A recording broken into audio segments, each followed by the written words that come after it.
പ്രിയപ്പെട്ടവരെ, ഏതാനും ദിവസങ്ങൾക്ക് മുമ്പ് ഛത്തീസ്ഗഡിലെ ദുർഗ് റെയിൽവേ സ്റ്റേഷനിൽ നടന്ന പ്രത്യേകിച്ച് സിസ്റ്റേഴ്സിനെതിരെ നടന്ന ആക്രമണങ്ങളെക്കുറിച്ച് നിങ്ങളിവിടെ മൗണ്ട് സെൻറ്റ് തോമസിൽ തന്നെ വന്നു. തീർച്ചയായിട്ടും മാധ്യമപ്രവർത്തകർ നടത്തുന്ന സേവനത്തിന് മാധ്യമ ഫോർത്ത് എസ്റ്റേറ്റ് ആണല്ലോ, നിങ്ങൾക്ക് പ്രത്യേകിച്ച് നന്ദി പറയുകയാണ്. 6-ാം തീയതി മിനിഞ്ഞാന്ന് രാത്രി സംഭവിച്ച ഒരു കാര്യത്തെക്കുറിച്ചാണ് പലരും എന്നോട് ചോദിച്ചത്. ബാലസർ, ഒറീസയിലെ ബാലസോർ രൂപത, അത് വളരെ പഴയ രൂപതയാണ്.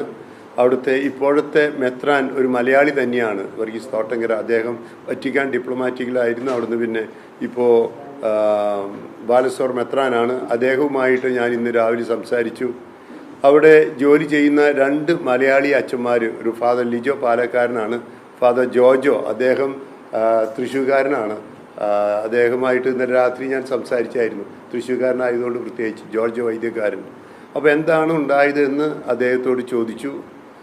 അപ്പോൾ ഈ ഫാദർ ലിജോയും ഫാദർ ജോജോയും 2 സിസ്റ്റേഴ്സും, പിന്നെ അവർക്കൊരു കാറ്റഗിസ്റ്റ് ഉണ്ട്, അവർ മതബോധനം നടത്തും. ഒരു കാറ്റഗിസ്റ്റ് അവർക്ക് മുമ്പേ ബൈക്കിന് ഈ ജാലേശ്വർ എന്ന് പറയുന്ന ഒരു സ്ഥലത്തേക്ക് അവിടുത്തെ വികാരിയാണ് ലിജോ, അവിടേക്ക് അവർ അവിടുത്തെ പ്രയർ സർവീസിന് കുർബാനയ്ക്കൊക്കെ ആയിട്ട് പോവുകയാണ്. സാധാരണ അവരൊരു 5 മണിയോട് കൂടിയാണ് ചെയ്യാറ്. എന്നാൽ ഇപ്പോൾ അവരുടെ പ്രത്യേകിച്ച് ഇപ്പോൾ നല്ല മഴയായിരുന്നു, പിന്നെ അവർ പാടത്ത് നിന്ന് എത്തി കുറച്ച് വൈകിയതുകൊണ്ട് അവർ സ്വല്പം ഒരു 6 മണിയോട് കൂടിയാണ് അവരുടെ കർമ്മങ്ങളൊക്കെ 6 മണി കഴിഞ്ഞിട്ടാണ് തുടങ്ങിയത്. അവിടുത്തെ ഇടവക്കാർ 2 പേരുടെ മരണാവശ്യത്തിന് ആണ്ടിന് കുർബാന ചെല്ലാനും, പിന്നെ അവരുടെ ആ പള്ളി തുടങ്ങിയിട്ട് ജാലേശ്വർ എന്ന് പറഞ്ഞ ഇടവകയായിട്ട് ഒരു 50 വർഷമായി. ആ 50 വർഷമായ ആ പള്ളിയുടെ ഇടവകയുടെ ജൂബിലിയെക്കുറിച്ച് ചർച്ച ചെയ്യാൻ, എന്ന് പറഞ്ഞാൽ അവിടെ പുതിയതൊന്നുമല്ല, പഴയ ഒരു സ്ഥലമാണ്. അവിടുത്തെ ജൂബിലിയെക്കുറിച്ച് ചർച്ച ചെയ്യാനും, പിന്നെ അവരുടെ ആചാരം അനുസരിച്ചുള്ള കുർബാനയും മറ്റു കർമ്മങ്ങളും സാധാരണ നിലയിൽ അവർ പറഞ്ഞത് എന്നോട് ഇങ്ങനെയാണ്. ഇന്ന് രാവിലെ ഞാൻ ബിഷപ്പായിട്ട് സംസാരിച്ചു, ഇന്നലെ ജോർജ് അച്ഛനായിട്ട് സംസാരിച്ചു. അവർ പറയുന്നതനുസരിച്ച് അവിടുത്തെ ആചാരം അനുസരിച്ച് പള്ളിയിൽ പ്രാർത്ഥനയും കുർബാനയുണ്ട്, പിന്നെ അവർ കുറച്ച് അവരുടെ കൾച്ചറുകളുണ്ട്, പിന്നെ അവർ ഭക്ഷണമൊക്കെ കഴിക്കുന്നുണ്ട്. അതുകൊണ്ട് അവർ വരാൻ വൈകിയതുകൊണ്ട് അവരുടെ ആഘോഷം കുറച്ച് വൈകി. 9 മണിയായപ്പോൾ അവരെല്ലാവരും പിരിഞ്ഞു. രാത്രി 9 മണിക്ക്, 6-ാം തീയതി രാത്രി 9 മണിക്ക് തിരിഞ്ഞു കഴിഞ്ഞപ്പോൾ ആദ്യം ഈ കാറ്റഗിസ്റ്റ് പോയപ്പോൾ ഏകദേശം കുറച്ച് 5-10 കിലോമീറ്റർ കുറച്ച് കഴിഞ്ഞപ്പോൾ ഒരു കാടിനടുത്ത് തന്നെ കുറച്ച് പേര്, തീവ്രവാദ ഗ്രൂപ്പ് എന്ന് പറയാം, അവർ വന്ന് ഇയാളെ തടഞ്ഞു നിർത്തി, ഇയാളെ വണ്ടിയിൽ നിറക്കി, വണ്ടിയുടെ കാറ്റ് അറ്റഴിച്ചു വിട്ടു. അവർ കുറച്ചൊക്കെ അസഭ്യങ്ങൾ പറഞ്ഞു, പിടിച്ചു വലിച്ചു, ഷർട്ടൊക്കെ കീറി കുറേതായിട്ട് ആക്രമിച്ചു. അയാളുടെ മൊബൈൽ വാങ്ങിച്ചു വെച്ചു. അപ്പോൾ മതപരിവർത്തനമാണ് പറഞ്ഞത്. നിങ്ങൾ മതപരിവർത്തനം വന്നതല്ലേ, കാറ്റഗിസ്റ്റ് അവിടുത്തുകാരൻ തന്നെയാണ്. പിന്നെ ഒത്തിരി ആരോപണങ്ങൾ ഉണ്ടായി. കുറച്ച് കഴിഞ്ഞപ്പോൾ വണ്ടിയിൽ ഈ 2 മലയാളി അച്ഛന്മാരും അവരുടെ ഈ ലിജോ എന്ന് പറഞ്ഞാൽ അവിടുത്തെ വികാരി, അടുത്ത പള്ളിയിലത്തെ വികാരിയാണ് തൃശ്ശൂർക്കാരനായ ജോജോ, പിന്നെ 2 സിസ്റ്റേഴ്സും കൂടിയുള്ള അവരുടെ വണ്ടി വന്നു. അതും തടഞ്ഞു നിർത്തി കഴിഞ്ഞപ്പോൾ ഇവരെ വണ്ടിയിൽ നിന്ന് പുറത്തിറക്കി. പിന്നെ ഇങ്ങനെയാണ് നിങ്ങൾ മതപരിവർത്തനത്തിന് വന്നത് എന്നൊക്കെ പറഞ്ഞു. കുറച്ചേരം ആക്രോശങ്ങളുണ്ടായി.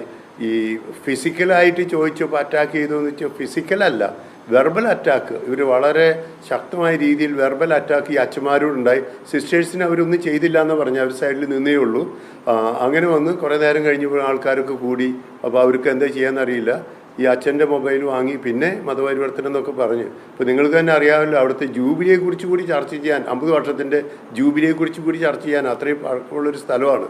അപ്പോൾ ഇങ്ങനെയുള്ള ഈ ആക്രമണങ്ങൾ വരുമ്പോൾ ഇപ്പോൾ നിങ്ങളോട് പറയാനുള്ളത്, ഇവിടെ ആക്രമിക്കപ്പെടുന്നത് ഒരു ക്രൈസ്തവ ന്യൂനപക്ഷം മാത്രമല്ല, അതിനേക്കാൾ അപ്പുറത്ത് ഇന്ത്യയുടെ ഭരണഘടനയും മതസ്വാതന്ത്ര്യവും, പിന്നെ കുറേ നാളുകളായി ക്രൈസ്തവരോടുള്ള വിവേചനം. ഇപ്പോൾ ലോകത്തിൻ്റെ വിവിധ ഭാഗങ്ങളിൽ തന്നെ ഈ അടുത്ത കാലത്തായിട്ട് ക്രൈസ്തവർക്കെതിരെ ആക്രമണം കൂടിയിട്ടുണ്ട്, ഇന്ത്യയിലും ഉണ്ട്. അപ്പോൾ അതുകൊണ്ട് ഇങ്ങനെയുള്ള ഈ ആക്രമണങ്ങളെയാണ് ശക്തമായ രീതിയിൽ പ്രത്യേകിച്ച് കണ്ടം ചെയ്യാൻ, അത് ശരിയല്ല, ഇത് തിരുത്തേണ്ടതാണെന്ന് പറയാൻ നിങ്ങളോട്. ഇന്ത്യൻ ഭരണഘടന ഏറ്റവും മനോഹരമായ ഭരണഘടന. ഇവിടെ മതവിശ്വാസം സ്വീകരിക്കാനും ജീവിക്കാനും പ്രചരിപ്പിക്കാനും ഒക്കെ അധികാരമുള്ള അവകാശമുള്ളൊരു സ്ഥലത്ത് ഹ്യൂമൻ റൈറ്റ്സ് ആണ് ഇവിടെ. ഇവിടെ സാധാരണക്കാർ വെറുതെ പോകുമ്പോൾ അവിടെ പിടിച്ചു നിർത്തി ആക്രമിക്കുന്നു. മതവിരുദ്ധത്തിന് ഈ ആൻറ്റി കൺവേർഷൻ ബില്ല് എന്നുള്ള പേര് പറഞ്ഞ് ഇപ്പോൾ പല സ്ഥലത്തും ഉണ്ടായിട്ടുണ്ട്. നിങ്ങൾക്ക് തന്നെ അറിയാം ഈ കഴിഞ്ഞ കാലത്ത്. ഇപ്പോൾ അത് കൂടിക്കൊണ്ടിരിക്കുകയാണ്. ഓരോ സ്റ്റേറ്റിലും പല തരത്തിലാണ്. ഞാനൊരു രാഷ്ട്രീയ പാർട്ടിയെ കാര്യത്തെക്കുറിച്ചും പറയുന്നില്ല, ഇപ്പോൾ ആരെക്കുറിച്ച് വ്യക്തിപരമായി പറഞ്ഞു. പക്ഷേ ഇങ്ങനെയുള്ള ചെയ്യുന്നത് സ്വതന്ത്ര ഭാരതത്തിന് ഒരിക്കലും ഭൂഷണമല്ല. അതുകൊണ്ട് ബന്ധപ്പെട്ട അധികാരികളോട് എല്ലാവരും, ഏത് സ്റ്റേറ്റ് ആണെങ്കിൽ സ്റ്റേറ്റിൽ, കേന്ദ്രമാണെങ്കിൽ കേന്ദ്രം, ഇങ്ങനെയുള്ള ഭരണഘടനയ്ക്കെതിരായ ആക്രമണങ്ങളെ, മതസ്വാതന്ത്ര്യത്തിന്, ന്യൂനപക്ഷ അവകാശങ്ങൾക്ക്, പിന്നെ പ്രത്യേകിച്ച് ക്രൈസ്തവരോടുള്ള അവഗണനയ്ക്ക്, ഇതിനെതിരെ ആവശ്യമായ നടപടികൾ എടുക്കണമെന്ന് സംസ്ഥാന കേന്ദ്ര സർക്കാരുകളോട് അഭ്യർത്ഥിക്കാൻ കൂടിയാണ് ഈ അവസരം ഞാൻ ഉപയോഗിക്കുന്നത്.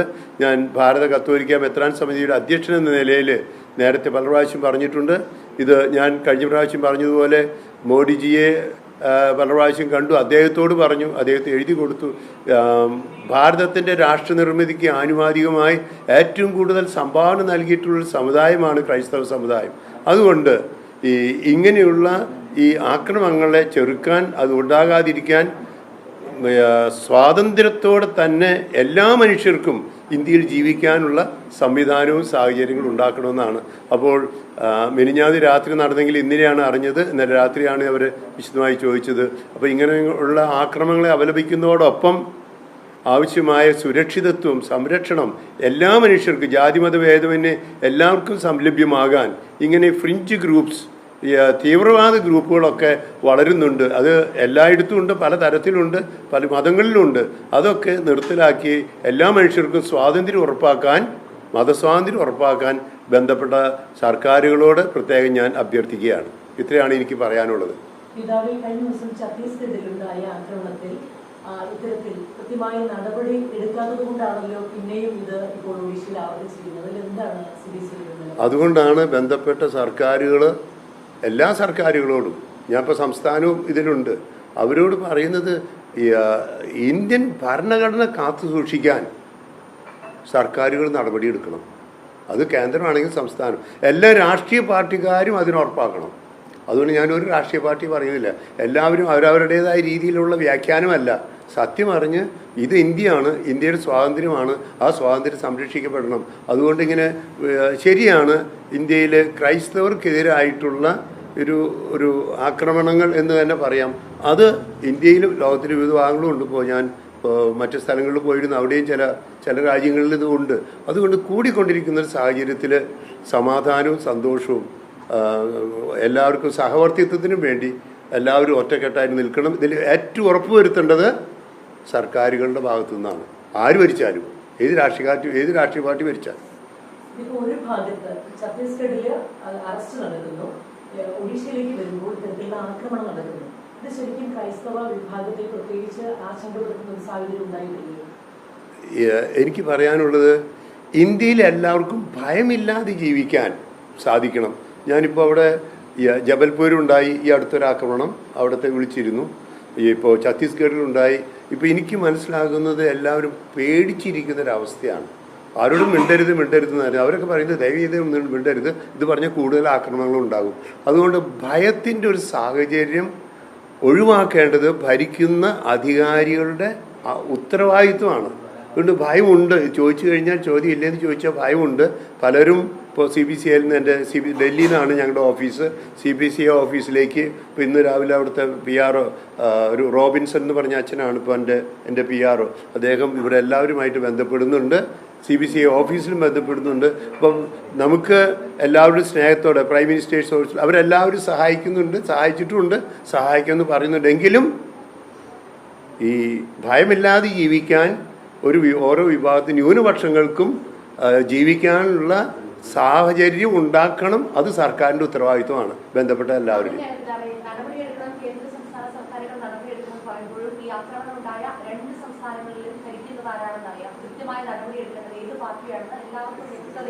ഞാൻ ഭരിക്കുന്ന സർക്കാരിനെ ഞാൻ പറയുള്ളൂ. ആര് ഭരിച്ചാലും അത് ഈ പ്രത്യേകിച്ച് വിവിധ പാർട്ടികൾ ഭരിച്ചപ്പോഴും ഉണ്ടായിരുന്നു. ഈ അടുത്ത കാലത്ത് കൂടിയിട്ടുണ്ട് ആക്രമണങ്ങളെന്ന് മാത്രം. ഇതാണ് എനിക്ക് പറയാനുള്ളത്. അതുകൊണ്ടാണല്ലോ ഈ ആശങ്കകൾ ഞങ്ങൾ പറഞ്ഞുകൊണ്ടേയിരിക്കുന്നത്. ഭയമുള്ളതുകൊണ്ട് ആശങ്കകൾ പറഞ്ഞുകൊണ്ടേയിരിക്കുന്നത്. ഇനി കൂടുതൽ നടപടികളും സർക്കാരിൻ്റെ ഭാഗത്തുനിന്ന് ഉണ്ടാകണമെന്ന് പറഞ്ഞുകൊണ്ടിരിക്കുന്ന അതാണ്.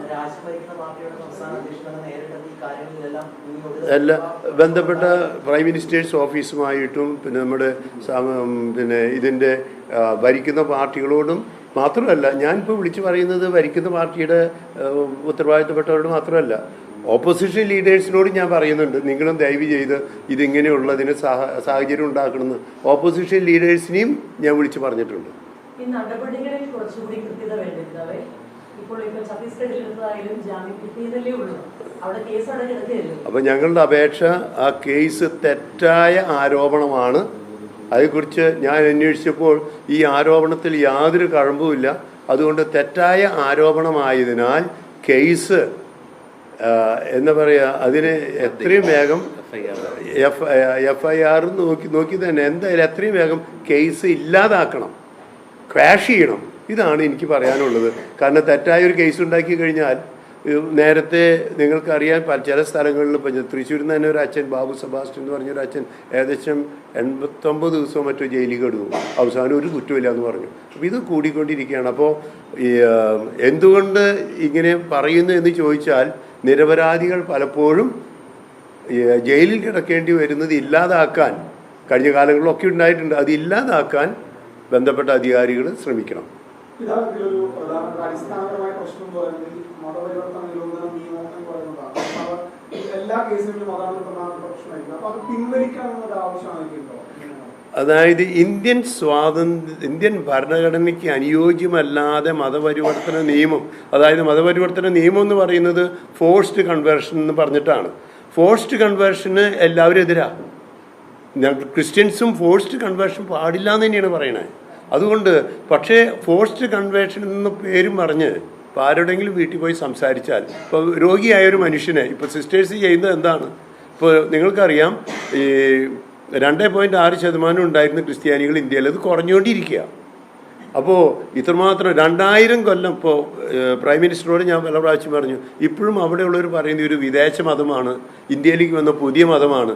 അപ്പോൾ ഞങ്ങൾ പറഞ്ഞു, ക്രിസ്തീയ രാജ്യങ്ങൾ എന്ന് പറയുന്ന പല യൂറോപ്യൻ രാജ്യങ്ങളും ക്രിസ്തുവിനെ കുറിച്ച് കേൾക്കുന്നതിന് മുമ്പ് ഭാരതം ക്രിസ്തീയമായി തോമസ് ലീഗ AD 52 അപ്പോൾ 2000 കൊല്ലത്തെ പാരമ്പര്യമുള്ള ക്രൈസ്തവ മതം ഇന്ത്യൻ മതം തന്നെയാണ്. ഞാൻ അതിന് മാധ്യമപ്രവർത്തകരോട്, ക്രൈസ്തവ മതം ഒരു ഇന്ത്യൻ മതം തന്നെയാണ്. നിങ്ങൾ നോക്കാം, എങ്ങനെയാണ് ഹൈന്ദവ മതത്തിൽ ആര്യൻ മതം കേരളത്തിലെത്തിയത്? ദ്രാവിഡ മതങ്ങൾ എങ്ങനെയാണ്? ജൈനമതം, ബുദ്ധമതം, ബുദ്ധമതമൊക്കെ ഇന്ത്യയിൽ തുടങ്ങിയതാണ്. അപ്പോൾ ദ്രാവിഡ മതങ്ങളും ഇന്ത്യയിലത്തെ തന്നെ തുടങ്ങിയതാണ്. പക്ഷേ ഇത് മതങ്ങളുടെ വളർച്ചയിൽ, ഉത്ഭവത്തിൽ അതെല്ലാം ഒത്തിരി വ്യത്യാസങ്ങൾ കാലങ്ങൾക്കനുസരിച്ച് വ്യത്യാസം ഉണ്ടായിട്ടുണ്ട്. അപ്പോൾ 2000 കൊല്ലം പാരമ്പര്യമുള്ള പഴക്കമുള്ള ക്രൈസ്തവ മതം ഇന്ത്യൻ മതം തന്നെയായിട്ട് കണക്കാക്കണം. എന്നിട്ട് വിദേശ മതം എന്ന് പറഞ്ഞ് അതിനെ ആക്രമിക്കാൻ സാധിക്കില്ല. മാത്രമല്ല, ഇന്ത്യൻ കോൺസ്റ്റിറ്റ്യൂഷൻ പറയുന്നതിന് എതിരെ ഈ ആൻറ്റി കൺവേർഷൻ ബില്ല് വ്യാഖ്യാനിക്കുന്നതിലാണ്. ആ ബില്ലിനേക്കാൾ ഉപരി ആ ബില്ല് ഫോഴ്സ്ഡ് കൺവേർഷൻ എന്ന് പറയുന്നതിന് ആരും അംഗീകരിക്കുന്നില്ല. എന്നാൽ ഫോഴ്സ് കൺവേർഷൻ എന്ന പേരും പറഞ്ഞ് ഉടുപ്പിട്ട് ഒരു കന്യാസ്ത്രീ നടന്നാൽ ആ കന്യാസ്ത്രീ പോകുന്നിടത്തൊക്കെ ഫോഴ്സ്ഡ് കൺവേർഷൻ നടത്തുക. ഒരു അച്ഛനെ കണ്ടു കഴിഞ്ഞാൽ, അല്ലെങ്കിൽ ഒരു പ്രയർ സർവീസ് നടത്തി കഴിഞ്ഞാൽ, ആരെങ്കിലും ഒരാൾ ധ്യാനത്തിന് ഏതെങ്കിലും ഒരു മറ്റു മതത്തിൽപ്പെട്ട ഒരാൾ ചെന്ന് കഴിഞ്ഞാൽ, ഇതെല്ലാം ഫോഴ്സ്ഡ് കൺവേർഷൻ ആണെന്ന് വ്യാഖ്യാനിച്ച് ആക്രമിക്കുന്നതിനെയാണ് നമ്മൾ എതിർക്കുന്നത്. ഇങ്ങനെ വ്യാഖ്യാനിക്കപ്പെടാൻ സാധ്യതയുള്ളതൊക്കെ അത് അങ്ങനെ അത് ഇല്ലാതെ തന്നെ ഇന്ത്യൻ കോൺസ്റ്റിറ്റ്യൂഷൻ അംഗീകരിച്ചാൽ പോരെ? ഇത് ഞാൻ ചോദിക്കുന്നു. ഞാൻ അതിനെക്കുറിച്ച് അധികം പറയുന്നില്ല. പക്ഷേ ഇന്ത്യൻ കോൺസ്റ്റിറ്റ്യൂഷൻ തന്നെ മതിയല്ലോ. ഫോഴ്സ്ഡ് കൺവേർഷനെ ഇന്ത്യൻ കോൺസ്റ്റിറ്റ്യൂഷൻ തന്നെ എതിർക്കുന്നുണ്ട്. അപ്പോൾ അങ്ങനെയാണെങ്കിൽ നിങ്ങൾക്ക് പ്രത്യേകം നന്ദി. ഏകദേശം അവർക്ക് പേടിയുണ്ടെന്നുള്ളത് വാസ്തവമാണ്. അതുകൊണ്ട് തന്നെ അവർ പറഞ്ഞു, ഇതേക്കുറിച്ചൊന്നും അധികമൊന്നും പറയണ്ടെന്ന് എന്ന് പറഞ്ഞു കഴിഞ്ഞാൽ ഒരു പേടി അവർക്കുണ്ട്.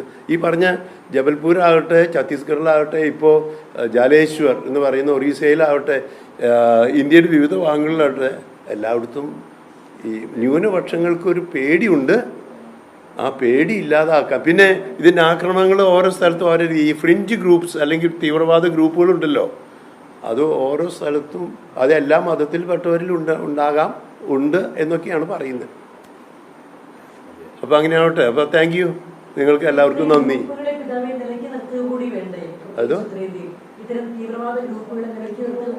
ഞാൻ ഇത്ര നേരം പറഞ്ഞത് അത് തന്നെയാണല്ലോ, സർക്കാരിൻ്റെ ഉത്തരവാദിത്വമാണ്. അതിലേക്ക് നടക്കുന്ന നടപടിയല്ലല്ലോ ഇപ്പോൾ വന്നിരിക്കുന്നത്. അതായത് ഞങ്ങൾക്ക് അപേക്ഷിക്കാനാണ്. ക്രിസ്ത്യാനിയാണെങ്കിൽ ശത്രുവിനെ തോൽപ്പിക്കുക അല്ലെങ്കിൽ ഇല്ലാതാക്കുക എന്നുള്ളത് ക്രൈസ്തവ ചൈതന്യമല്ല. അപേക്ഷിക്കാനേ പറ്റുള്ളൂ. പിന്നെ ഞങ്ങളുടെ ഒരു മാർഗം സ്നേഹിക്കുക, ശുശ്രൂഷിക്കുക, സഹായിക്കുക, സഹിക്കുക.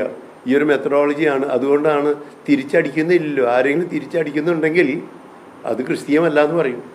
അപ്പോൾ സത്യം പറഞ്ഞു കഴിഞ്ഞാൽ അപേക്ഷിക്കുന്നു. ബന്ധപ്പെട്ട അധികാരികളുടെ ഉത്തരവാദിത്വമാണ് ന്യൂനപക്ഷങ്ങളെയും എല്ലാവരും വേണം, ന്യൂനപക്ഷങ്ങൾ പ്രത്യേകിച്ചും സംരക്ഷിക്കണം. ഈ ഒരു വിഷയം വിവിധ സംസ്ഥാനങ്ങളിലേക്ക് വ്യാപിച്ചു വരുന്ന സാഹചര്യത്തിൽ പ്രധാനമന്ത്രിയോ രാഷ്ട്രപതിയോ അല്ലെങ്കിൽ ആരെങ്കിലും നേരിട്ട് കണ്ട് നമ്മുടെ പ്രശ്നം അവതരിപ്പിക്കാൻ ആലോചനയുണ്ടോ? കണ്ട അവസരങ്ങളിൽ ഞാൻ 3 പ്രാവശ്യം പേഴ്സണലായിട്ട് CBCA പ്രസിഡന്റ് എന്ന നിലയിൽ 3 പ്രാവശ്യം പേഴ്സണലായിട്ട് ഓഫീസിൽ പോയി പ്രൈം മിനിസ്റ്ററെ കണ്ടു. ആ കണ്ട അവസരത്തിൽ പേഴ്സണലായിട്ട് തന്നെ പറഞ്ഞ പല കാര്യങ്ങളിൽ ഒന്ന് പേഴ്സണലായിട്ട് കാത്തലിക് ചർച്ചിനെ കുറിച്ച്. കാത്തലിക് ചർച്ച് ഇന്ത്യയിൽ 3 റീത്തുകളിലായിട്ട് 174 രൂപതകളാണുള്ളത്. ലത്തീൻ, സീറോ മലബാർ, മലങ്കര. അവരെല്ലാവരും ടേണായിട്ടാണ്. അടുത്ത ഫെബ്രുവരിയിൽ ലത്തീൻ കാർഡിനൽ ഓസ്വാൾഡ് ഗ്രേഷ്യസ് ആയിരുന്നു എനിക്ക് മുമ്പുള്ള പ്രസിഡന്റ്. അപ്പോൾ ഇതാണ് അടുത്ത ഫെബ്രുവരിയിൽ വീണ്ടും ലാറ്റിൻ റൈറ്റിൽ നിന്നുള്ള ഒരു പ്രസിഡന്റാണ് വരിക. അതുകൊണ്ട് കത്തോലിക്ക സഭയുടെ ആവശ്യങ്ങൾ ഈ ഇപ്പോൾ തന്നെ പറഞ്ഞ ആവശ്യങ്ങൾ അടക്കം, പിന്നെ ഇപ്പോൾ നിങ്ങളുടെ അറിവിന് വേണ്ടി കേന്ദ്ര സമിതിയിൽ ഒരു മൈനോറിറ്റി കമ്മീഷനുണ്ട്. വർഷങ്ങളായി ഒരു ക്രിസ്ത്യൻ ഈ മൈനോറിറ്റി കമ്മീഷനിലായിട്ട്. അപ്പോൾ മൈനോറിറ്റി കമ്മീഷൻ പ്രവർത്തിക്കുന്നുണ്ടോ എന്ന് സംശയമാണ്. അപ്പോൾ എന്ന് പറഞ്ഞു കഴിഞ്ഞാൽ മൈനോറിറ്റി കമ്മീഷനിൽ ഒരു ക്രിസ്ത്യൻ പ്രതിനിധി ഉണ്ടാകാൻ വേണ്ടി പറഞ്ഞിട്ട് അതും ഇതുവരെ ആയിട്ട് ലഭിച്ചിട്ടില്ല. അപ്പോൾ മനസ്സിലായി. അപ്പം അങ്ങനെയാണെങ്കിൽ നിങ്ങൾ നൽകുന്ന സഹായത്തിന് നന്ദി. ഞങ്ങളുടെ ഇതിൻ്റെ ആരും കുറയുണ്ട് കേട്ടോ. ഇനി ഞങ്ങളുടെ പിതാക്കന്മാരുടെ ധ്യാനം നാളെ തീരും. ഞാനിപ്പോൾ ഇന്ന് രാത്രി അല്ല നാളെ പുലർച്ചെ ഞാൻ ബാംഗ്ലൂർ പോകുകയാണ്. നിങ്ങളുടെ അറിയാം, ഇത് വേണമെങ്കിൽ നിങ്ങൾ പറഞ്ഞോ. ബാംഗ്ലൂർക്ക് പോകുന്നത് അവിടെ ഒരു മാർച്ച് ഫോർ ലൈഫ് എന്നും പറഞ്ഞ് പ്രോ ലൈഫ് മൂവ്മെൻ്റ് ഒരു മാർച്ചുണ്ട്. കഴിഞ്ഞ വർഷം ഓഗസ്റ്റ് 10-ാം തീയതി തൃശ്ശൂരാണ് നടന്നത്. നിങ്ങൾ ഓർക്കുന്നുണ്ടോയെന്ന് അറിയില്ല. തൃശ്ശൂർ വലിയൊരു റാലി പ്രോ ലൈഫ് മൂവ്മെൻറ്റ്.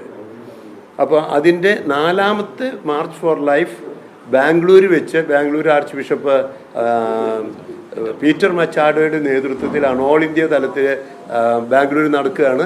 നാളെ ഉച്ചയ്ക്ക് 12 മണിക്കാണ് അത് ബാംഗ്ലൂർ നടക്കുന്നത്. മാർച്ച് ഫോർ ലൈഫ് ഇതാണ് പറയുന്നത്. അത് റിപ്പോർട്ട് ചെയ്തുകൊണ്ട് തടസ്സമില്ല. മാർച്ച് ഫോർ ലൈഫ് ബാംഗ്ലൂർ നടക്കുന്നു. കഴിഞ്ഞ വർഷം അത് തൃശ്ശൂരാണ് നടന്നത്. അതിനു മുമ്പ് ഗോവയിലും ഏറ്റവും ആദ്യത്തേത് ഡൽഹിയിലും അങ്ങനെയാണ് നടന്നിരുന്നത്. അത് കാത്തലിക് ചർച്ചിൻ്റെ പ്രോ ലൈഫ് മൂവ്മെൻറ്റ്. കാരണം അംഗസംഖ്യ കുറഞ്ഞു വരികയാണല്ലോ. കാരണം നിങ്ങൾക്ക് മനസ്സിലായല്ലോ. അതുകൊണ്ട് ഏറ്റവും കൂടുതൽ കൊല്ലുന്നത് എവിടെയാണെന്ന് അറിയാമോ? ലോകത്തിൽ ഏറ്റവും കൂടുതൽ കൊലപാതകം നടക്കുന്ന സ്ഥലം എവിടെയാണെന്ന് അറിയാമോ? ഇന്ത്യയിലാണ് ഏറ്റവും കൂടുതൽ. നിങ്ങൾക്ക് ന്യൂസാണ്. അതിൻ്റെ നമ്പർ കൃത്യം പറയായിരുന്നു. 1.5 ക്രൈസ്തവരല്ല, 1.5 കോടിയോളമാണ് ഇന്ത്യയിൽ ഈ കൊലപാതകം നടക്കണേ. 1.5 കോടിയിലധികം ഇന്ത്യയിൽ ഒരു വർഷം നടക്കുന്ന കൊലപാതകം. അത് എവിടെയാണെന്നറിയോ? അമ്മയുടെ ഉദരത്തിലാണ് ഏറ്റവും കൂടുതൽ കൊലപാതകങ്ങൾ നടക്കുന്നത്. അതിനെതിരെ ഒരു മാർച്ച് ഫോർ ലൈഫ് നാളെ ഉച്ചയ്ക്ക് 12 മണിക്ക് ബാംഗ്ലൂരിൽ വെച്ച് നടക്കുന്നു. അങ്ങനെയുള്ള മാർച്ച് ഫോർ ലൈഫ് അത് ആരംഭിച്ചത്, ഇനി നിങ്ങൾക്ക് ചരിത്രം അറിയണമെങ്കിൽ, ആരംഭിച്ചത് അമേരിക്കയിലാണ്. അമേരിക്കയിൽ അബോർഷൻ ലീഗലൈസ് ചെയ്തപ്പോൾ 1974 അവിടുത്തെ അമേരിക്കൻ സുപ്രീം കോടതിയുടെ ഒരു വിധിയുടെ പശ്ചാത്തലത്തിലാണ് അവിടെ മാർച്ച് ഫോർ ലൈഫ് 1974 ആരംഭിച്ചത്. ഇന്ത്യയിലേത് ഇന്ന് നാലാമത്തെ വർഷമാണ്. 4ാമത്തെ മാർച്ച് ഫോർ ലൈഫാണ്. അത് ഒരു കാരിസ് ഇന്ത്യ എന്ന് പറയുന്ന CBCയുടെ കീഴിലുള്ള ഒരു ഗ്രൂപ്പാണ് അതിന് നേതൃത്വം കൊടുക്കുന്നത്. Okay, thank you. ഞങ്ങൾക്ക് വേണ്ടി പ്രാർത്ഥിക്കും. ഞങ്ങൾ പിതാക്കന്മാരും മെത്രാന്മാർ എടുക്കരിക്കും കേട്ടോ. ഞങ്ങൾ മെത്രാന്മാരിപ്പോൾ ധ്യാനിച്ചുകൊണ്ടിരിക്കുക. അപ്പോൾ നാളെ തീരും. അപ്പോൾ ഞങ്ങൾക്ക് വേണ്ടി പ്രാർത്ഥിക്കില്ലേ നിങ്ങൾ? ഞാൻ നിങ്ങൾക്കും വേണ്ടി പ്രാർത്ഥിക്കാം. i2i News, an eye for truth. i2i News subscribe ചെയ്തിട്ടില്ലാത്തവർ ഇപ്പോൾ തന്നെ സബ്സ്ക്രൈബ് ചെയ്യുക. നോട്ടിഫിക്കേഷൻ ലഭിക്കുവാൻ ബെൽ ബട്ടണും അമർത്തുക.